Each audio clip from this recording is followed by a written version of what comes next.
Hi. So as of today, we've been here in Paris exactly 2 weeks. So I feel I have all the information I will ever need to put together what is clearly the definitive comparison of things in our new apartment in Paris versus the things we had in our old apartment in New York City.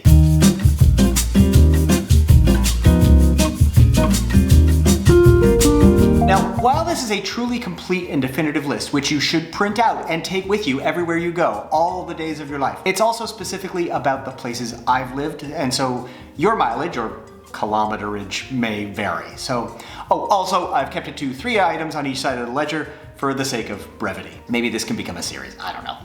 Let's get started. First part, things that are better in Paris. First, the bread.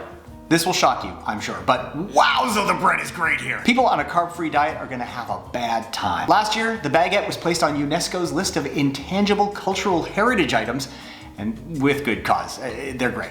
There's no way around it. There's 4 boulangeries within a block and a half of our place, and they stagger their closing times, so there's always one open. We get a tradition every morning with a little salted butter. It's perfect. It's absolutely perfect.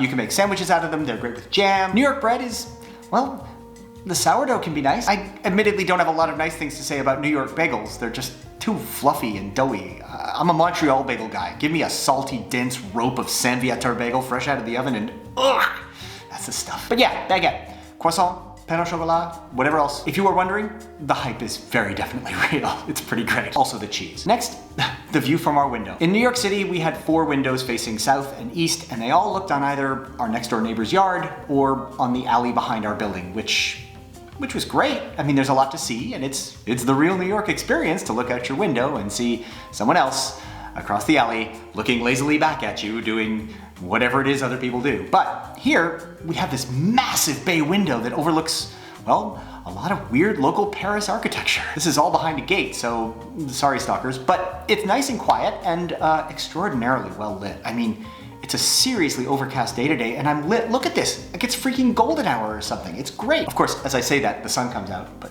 And the third thing that's better here about our Paris apartment than the New York apartment, the history of the building. In New York City, our building was built in 1935, I think, and this is my hypothesis. I think our building was built as a nurse's residence for the hospitals in the area. We're close to Mount Sinai, Queens. It was a whole thing. It's a gorgeous, big, sturdy walk-up of a building. Not un-Parisian, to be honest.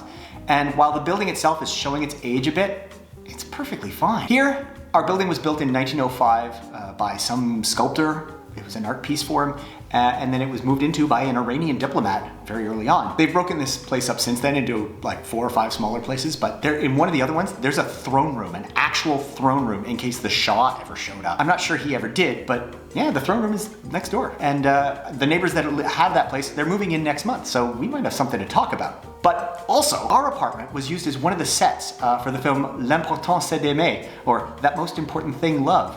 It's a 1975 film. It stars Romy Schneider and Jacques Dutronc and Fabio Testi and Klaus Kinski. So Romy Schneider had a mental breakdown right here on our living room floor. I mean, to be fair, we weren't here for it, but it's about a B-movie actress going through a bad marriage. It's on the Criterion channel right now if you're interested. Pedro Almodovar says it's one of his very favorite films of all time. He dedicated All About My Mother to Romy Schneider in this movie. And she won the very first ever César Award for Best Actress for this role. The Césars are the French version of the Oscars. Our landlord, on the other hand, brought the movie up when we first met him, and then he scoffed at it and told us it was, quote, terrible, just terrible. I'm sorry. So, believe who you want. Now, enough about Paris. Things that were better about our apartment in New York City, because we do miss it. First, the plumbing and the water pressure. Our new place has a dishwasher, which is cool, but we ran it once, and it wouldn't drain. There's standing water in our dishwasher right now. Our Paris landlord is pretty great. Not as great as our NYC landlord. Alexandre is cordial and we get on well, but I will miss Joyce for a while. So we called the plumber and he said, yeah, that's normal. Run it again and the water will just go away. Is that true? Why am I skeptical of this? Because I'm skeptical of this. I'm gonna wash dishes by hand for a while until I get the nerve up to do that. And our new shower doesn't hold a candle to our old one. I knew that our old shower was great. The water pressure is fine, I guess. NYC Water is famous for being so great, and our hot water heater there was, well, it was problematic, but on the whole, it blew nice and hot when we needed nice and hot. Here, no, just no. Second, the kitchen. We didn't have a big kitchen in our New York City apartment, but it was big enough. and it did the trick. Here, instead of a full stove, we have 2 induction burners with a cutlery drawer directly underneath it and a half oven that also serves as our microwave. It's literally both a regular oven and a microwave oven. I didn't even know you could do that. And the sink is fine, it drains well, unlike the dishwasher, but it's tiny, it's right up against the wall, it's always dark, and the faucet is old, but not in the quaint way, it's just old. Also, we have no counter space here. Our entire counter consists of a small square just inside the front door where literally, you can see it behind me, where literally everything has to go. We have to be so damn efficient. I hate it. I hate efficiency. And our fridge is a half fridge with a tiny little freezer. It's barely big enough for 1 ice cube tray. There's a store chain called Picard here in France that sells only frozen food, and it's kind of amazing, but we can literally buy 1 thing from there and then we're full. That's it. There is a Costco in Paris. We'll probably never bother to go see it. But it does mean we have to buy more fresh produce, which fortunately is a strength of this neighborhood, but I want ice. I want ice. That said, the rest of the house, astonishing. I mean, we can ultimately work with all this. The third thing that was better in New York, the separation between rooms.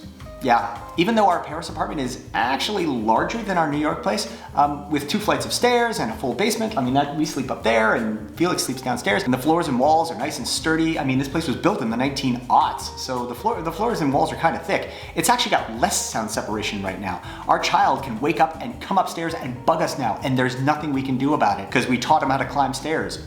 Stupid us. I know that the openness and airiness of the space is wonderful, and yeah, it's nice to have a big atrium where we can entertain guests and show films and whatnot, but the price of that is that when we put our adorable toddler to sleep, we have to be a little quiet until he finishes going down, lest he think we're having fun in the evenings, which, let's be clear, we are. Now, sure, there are things we can do, sound baffling of various kinds, maybe putting a gate at the bottom of the stairs. We'll see how the next month or 2 go, but in New York City, we could put the kid to sleep, close his bedroom door, and sit in the living room and have a drink and chat like a couple of actual functioning people. Now we have to be a little hushed for a little while just because this place is cut out a little differently. I didn't come to Paris to be quiet.